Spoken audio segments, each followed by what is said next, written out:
Good so hello everyone. So आज मैं आपके सामने एक स्कूल मैनेजमेंट के एक नए टॉपिक के साथ आई हूँ।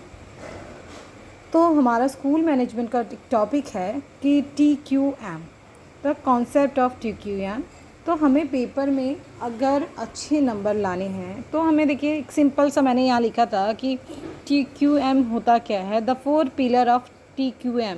इसके क्या 4 पिलर्स होते हैं मैंने इसमें यहाँ पे मेंशन किया है। अगर आप चाहें तो अपने आंसर में इस 4 पिलर्स को लिख सकते हैं। ये आपके क्वेश्चंस को और अट्रैक्टिव बनाएगा और इफ़ेक्टिव बनाएगा, जिससे आपके मार्क्स अच्छे आ सकते हैं। उसके बाद आप चाहें तो द कॉन्सेप्ट ऑफ TQM का कॉन्सेप्ट क्या है, TQM होता क्या है, इसमें मतलब infrastructure, facility, human resources and activities जो होती हैं। ह्यूमन रिसोर्सेज भी कैसे होती है, जैसे teaching staff and non teaching staff होता है। कैरिकुलम एंड को कैरिकुलम एक्टिविटीज़ जो होती हैं, ये सब TQM का फुल फॉर्म तो आपको पता ही है, ठीक है। तो आगे हम TQM में टी का मतलब होता है T means total, means everyone and all the activities in school. T का मतलब होता है टोटल और क्यू का मतलब होता है क्वालिटीज़, ठीक है। Having high degree of excellency in the meeting demands of, okay. And then last is TQM। M is the management तो आप जैसे जानते हैं आपका सब्जेक्ट ही मैनेजमेंट है। तो management is the art of getting things done through other, okay. It means working in a coordinated way of the achieving the objective of school co-educational institutions, okay.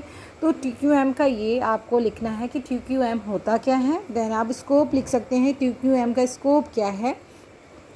And again यहाँ पे needs and importance and characteristics of the TQM, क्या क्या needs है। तो strategic planning हो गया, personal development हो गया, इंटीग्रेटेड एफर्ट्स हो गया, इंफॉर्मेशनल प्रोसेस हो गया। तो ये सारे पॉइंट्स आप लिख सकते हैं। चाहे तो आप शॉर्ट में आ गए तो आप मेन पॉइंट्स लिख दीजिए।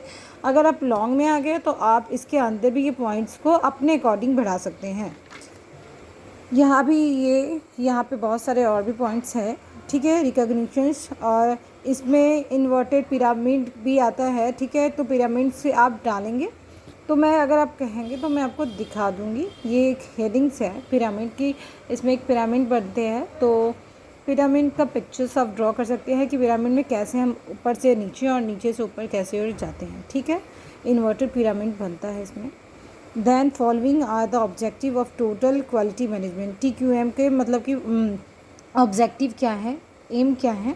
तो ये हम यहाँ पे कुछ पॉइंट्स हैं मेरे, जैसे शॉर्ट्स में आ गया तो आप TQM में क्या एम है। तो अगर शॉर्ट में पूछता है तो सबसे पहले आप TQM होता क्या है वो लिखेंगे, एंड देन उसके बाद आप लिख देंगे उसके मेन ऑब्जेक्टिव क्या है। ये पॉइंट वाइज आप लिखते जाएंगे। And lastly and the uses and the utility of TQM। ये आप देखेंगे कि यूजेस क्या हैं TQM के, कैसे होते हैं, ये चीज़ों के बारे में मैंने लास्ट में बताया है। अगर आपको स्कूल मैनेजमेंट से रिलेटेड और भी वीडियोस चाहिए तो आप मेरे कमेंट बॉक्स में मैसेज कर दीजिएगा। मैं आपको स्कूल मैनेजमेंट के हर एक टॉपिक से रिलेटेड जितने भी टॉपिक हैं स्कूल मैनेजमेंट के, उसके वीडियोस अपलोड कर दूँगी, जो आपके आने वाले एग्ज़ाम में आपके लिए बहुत ही बेनिफिशियल होगा। सो बाय बाय, थैंक यू।